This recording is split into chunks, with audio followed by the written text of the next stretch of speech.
For 50 years, Meryl Streep has been Hollywood's most celebrated actress, winning 3 Oscars, earning 21 nominations, and becoming untouchable at the industry's highest levels. But in a rare and candid interview, the 76-year-old icon finally broke her silence about something she's kept hidden for decades: the 6 actors she absolutely couldn't stand working with. Not just professional conflicts. Real, genuine hatred. And what she revealed wasn't just gossip. It exposed something darker about power, ego, and survival in an industry that rewards silence. The first name shocked everyone. The second made headlines. But the third? It changed how people see one of Hollywood's most beloved figures forever. For decades, Meryl Streep has been the master of control. She controls her public image. She controls what she says in interviews. She controls how the world sees her.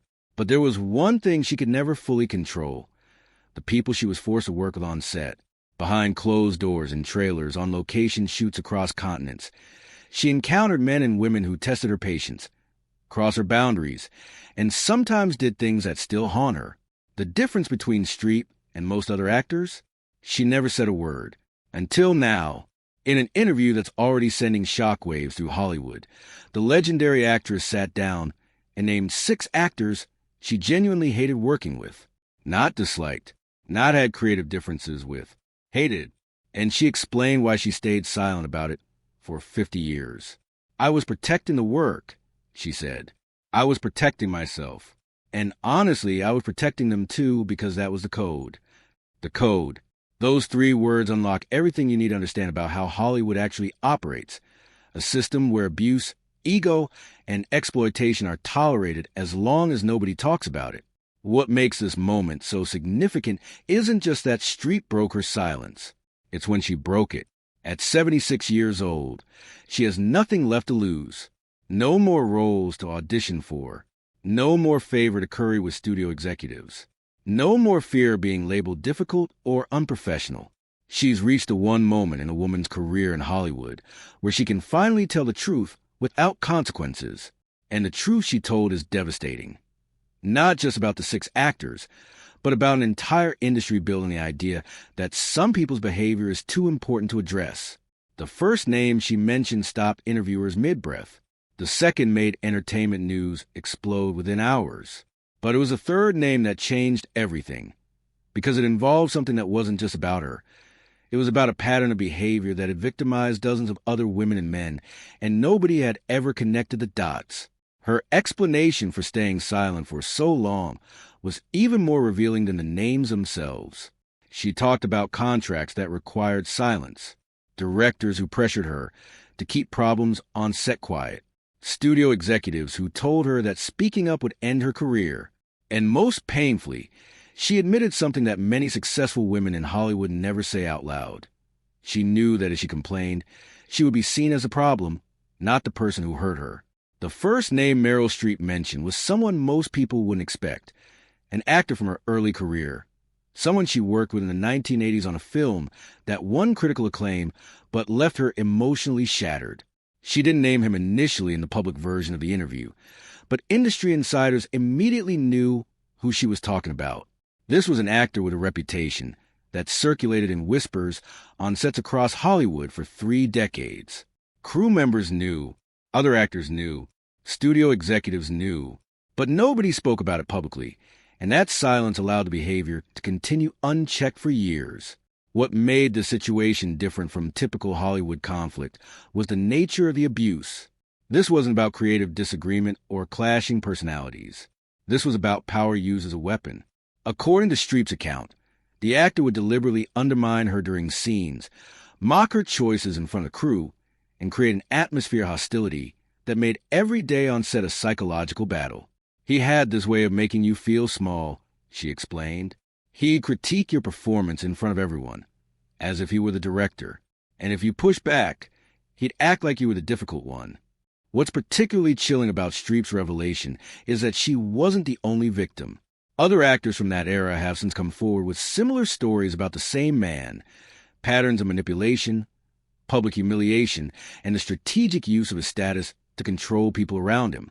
Yet for decades, he continued to work, continued to get roles, continued to be invited to industry events. His name appeared in credits. He won awards. He was celebrated. The women and men he hurt, they carried the trauma silently. Streep's decision to name him now matters because it validates something many people in Hollywood have long suspected, but never heard confirmed by some of her stature. The most powerful actors are often the most protected, and their victims are the most silenced. She was at the height of her career when this happened. She had already won an Oscar. She had clout.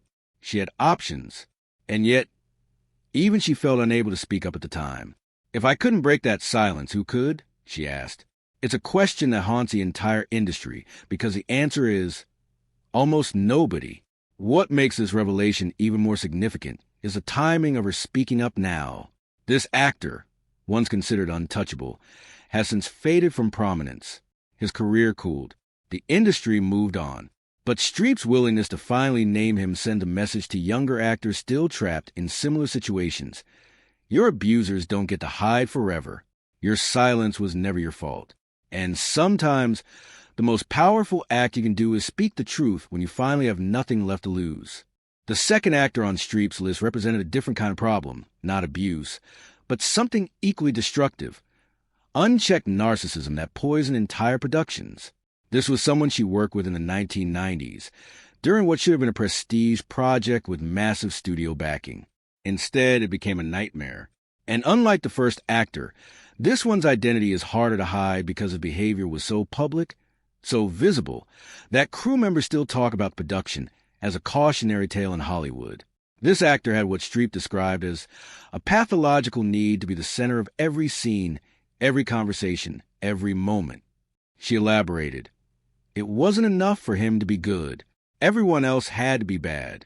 It wasn't enough for him to have a great moment. Your moment had to be diminished so as look bigger.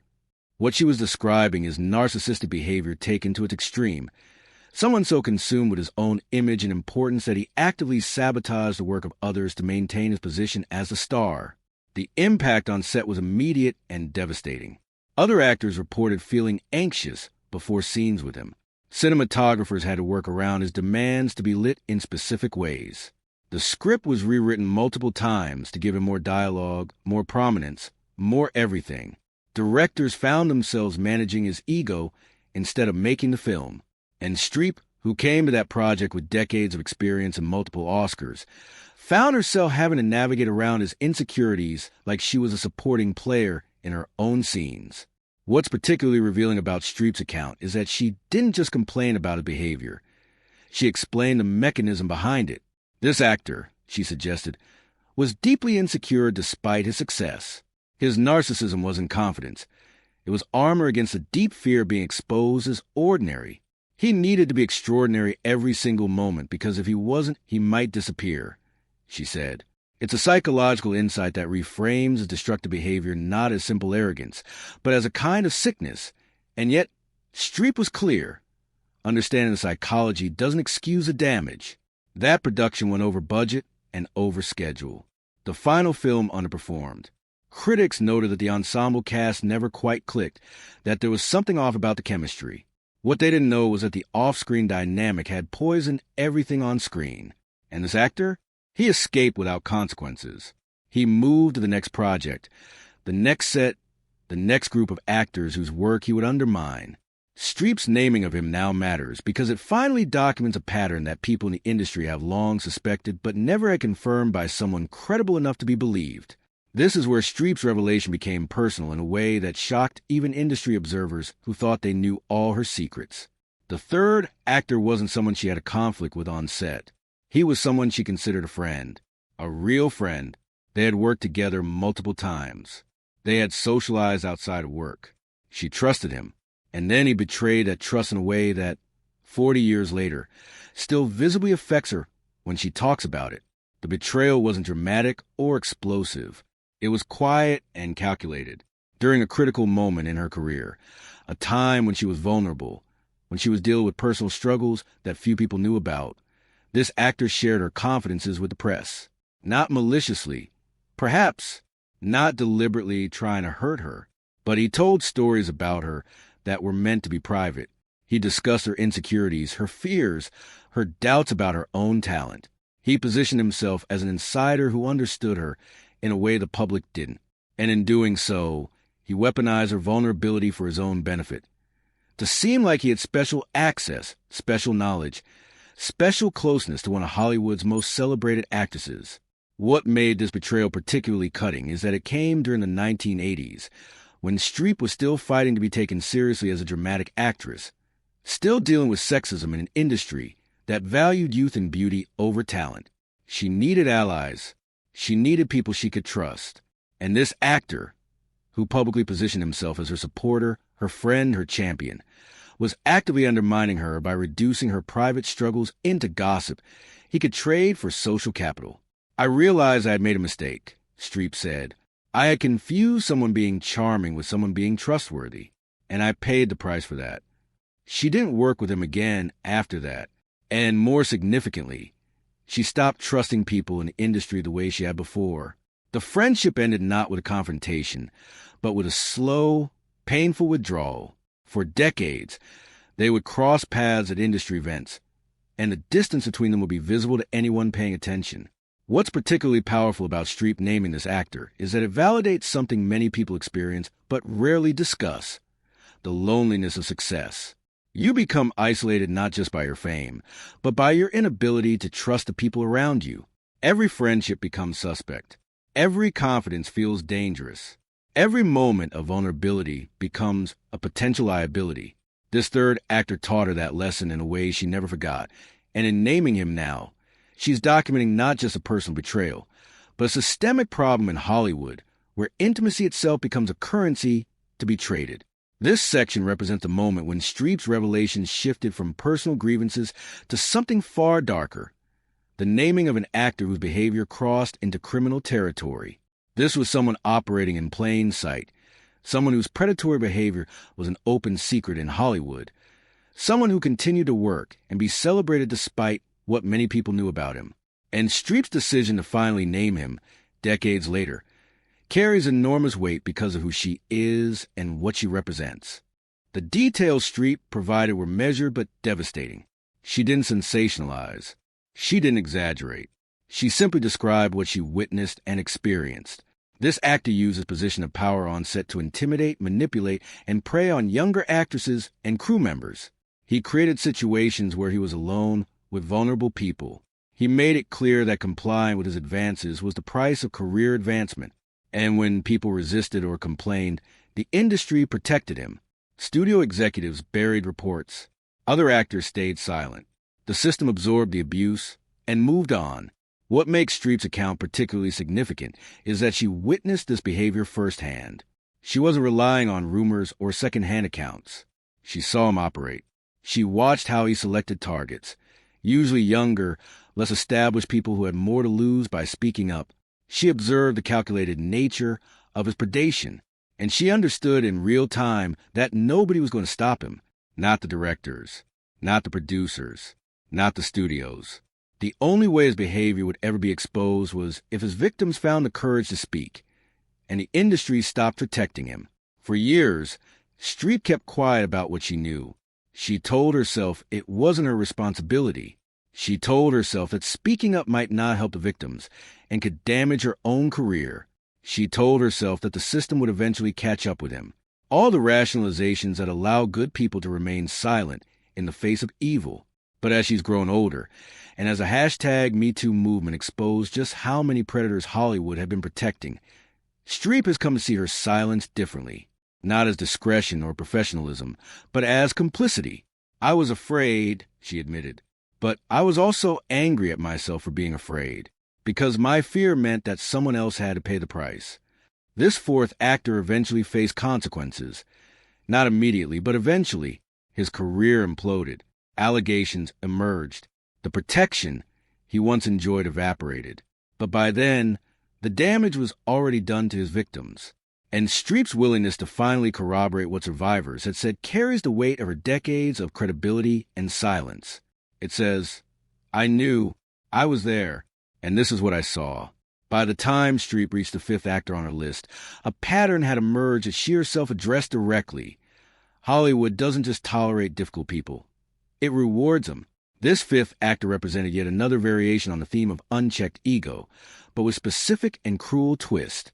This was someone who made humiliation an art form, who understood that public embarrassment was a tool of control, and who used it systematically to maintain dominance on every set he worked on.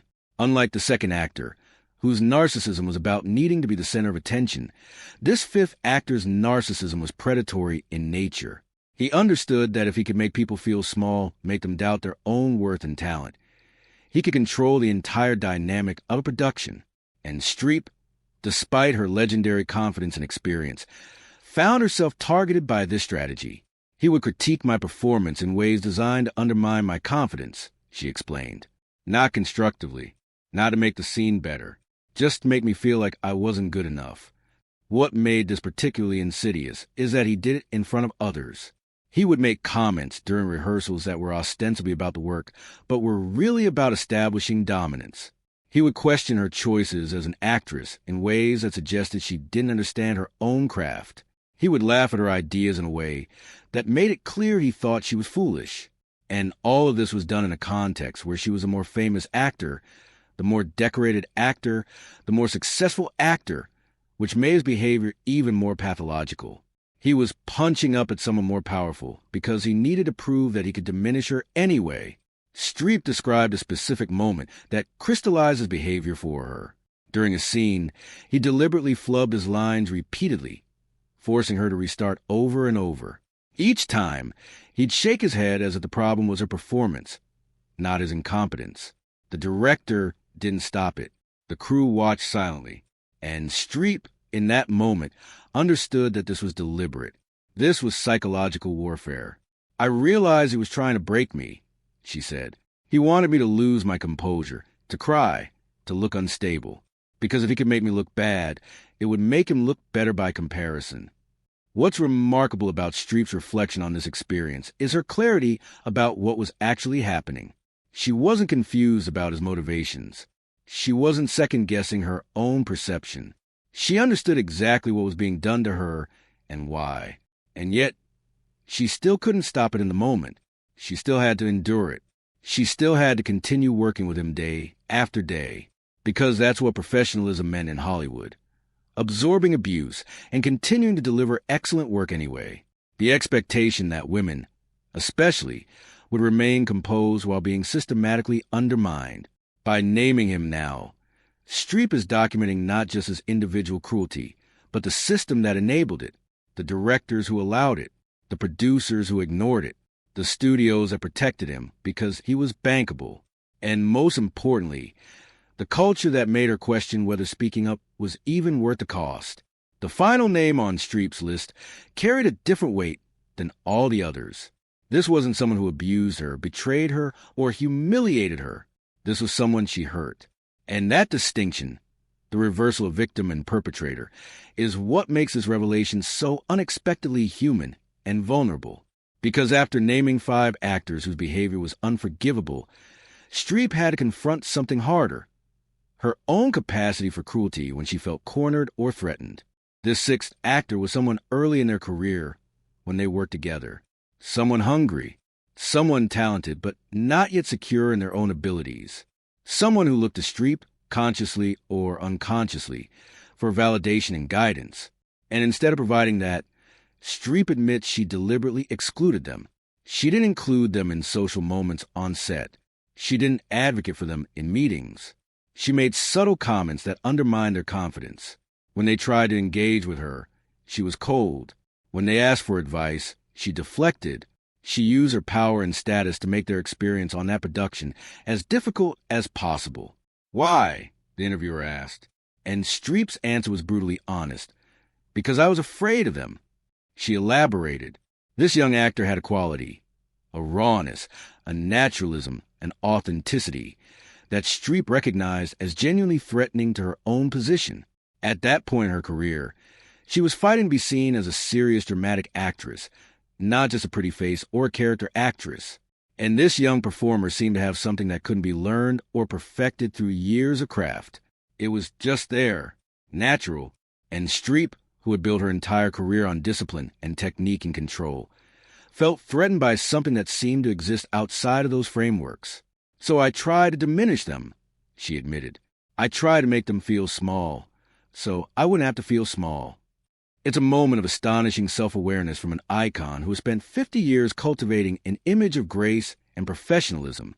She's acknowledging that she used her power the same way the predators and narcissists on her list had used theirs. Not for noble reasons, but out of fear and insecurity. What happened to that sixth actor? Their career didn't flourish. They didn't become a major star. Streep doesn't know if her behavior contributed to that outcome, or if other factors were at play. But she knows that she wasn't kind. She knows that she had power, and she chose to wield it as a weapon. And decades later, that regret still haunts her. I can't undo it, she said. I can only acknowledge it now and hope they know I was wrong. By including herself in this list, by naming herself as someone capable of cruelty, Streep transforms what could have been a simple celebrity tell-all into something more profound. It's a confession. It's a reckoning. It's an admission that in an industry built on power imbalances, everyone becomes corrupted in some way. Even the good people, even the talented people, even the people we admire. After naming all 6 actors, the interviewer asked a question that everyone was thinking. Why now? Why break 50 years of silence? And Streep's answer wasn't simple or easy. It was layered with complexity, regret, and a hard-won wisdom that only comes with age and distance. Because understanding why she stayed silent for so long reveals something fundamental about how Hollywood operates and how it gets away with it. The first reason was practical. Early in her career, Streep had no power to speak. She was still fighting for respect, still being offered ingenue roles, still being told by studio executives that she was too tall, too serious, not conventionally beautiful enough. Speaking up about a powerful actor's behavior would have been professional suicide. Everyone knew it. The industry operated on an unspoken rule. If you complained about a man's behavior, you became the problem. You became difficult. You became unemployable. So women, especially young women, especially women without established power, learned to stay silent not because they were weak, but because they understood the economics of their situation. But as Streep's career progressed and she accumulated power, Oscars, accolades, box office success, silence became a choice rather than a necessity, and she made the choice to remain quiet. Why? Fear. Not fear of losing work anymore, but fear of losing control of her narrative. If I opened this door, she explained, I would have answered to so many people. The media would turn it into a circus. My personal life would become public property. And honestly, I wasn't sure anyone would believe me or care, or that it would actually change anything. There was also the matter of protecting others. Streep spoke about the unwritten code in Hollywood, a code that says you don't expose your colleagues, you don't make scandals public, you handle things privately, or you don't handle them at all. That code exists, she argued, partly to protect the industry's reputation and partly to protect the people involved. If I had named these actors 20 years ago, it wouldn't have been believed as easily. The context wasn't there. The conversations hadn't happened yet. And naming them would have just made me look like a bitter, vengeful woman, she said. The hashtag #MeToo movement changed something fundamental. It created a context where victim stories were finally being believed. It exposed just how systemic the problem was.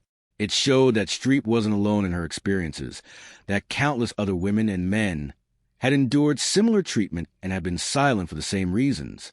And it made clear that silence, however protective it might feel in the moment, ultimately protects the perpetrators more than the victims. But there was another, more personal reason Streep finally decided to speak. She watched younger actresses navigate the same minefield she had navigated, making the same compromises, absorbing the same abuse, being told the same lies about professionalism and sacrifice. And she realized that her silence was enabling that cycle to continue. I kept telling myself it wasn't my responsibility, she said. But silence is a choice. And I was choosing to protect people who didn't deserve protection. At 76, with nothing left to prove and no career left to protect, Streep reached a point where staying silent felt worse than speaking up. Streep's revelations didn't just make headlines about 6 specific actors. They illuminated something much larger. The systematic failure of an entire industry to protect its workers, to hold powerful people accountable, and prioritize ethics over profit. And what Hollywood has learned, or is still learning, comes too late for the countless people who were hurt while the system protected their abusers. The industry's response to Streep's interview has been telling. Some studios immediately distanced themselves from the actors she named. Some executives issued statements about their commitment to safe workplaces. Some industry organizations called for renewed efforts at accountability and transparency. But Streep was skeptical of these gestures. They're performing reform, she said. They're doing the bare minimum to avoid looking complicit. But the structures that allowed this behavior to flourish in the first place haven't changed. She's right. The power imbalances remain. The financial incentives to protect bankable actors remain. The culture of silence remains. What's particularly damning is that Hollywood didn't need Streep to tell them any of this. The industry knew. Directors knew. Producers knew. Studio executives knew. Other actors knew. The information was never hidden. It was just actively suppressed. Everyone knew about these men, Streep said flatly. Everyone. And we all made the calculation that protecting the work, protecting our careers, protecting the system was more important than protecting the people being hurt. It's an indictment not just of the 6 actors, but of everyone who knew and said nothing, which includes Streep herself for most of her life. The broader lesson Hollywood should have learned decades ago is that abuse and exploitation are not the price of great art. You don't have to tolerate toxic behavior to make good films. You don't have to protect predators to maintain a functioning industry. You don't have to remain silent to be professional. These are lies the industry told itself to justify inaction, and they worked until they didn't, until the reckoning became impossible to ignore. Streep also addressed something that rarely gets discussed: the cost of this culture to the industry itself. Talented people leave. Careers are damaged or destroyed. Productions suffer when the working environment is toxic. Creativity is stifled when people are afraid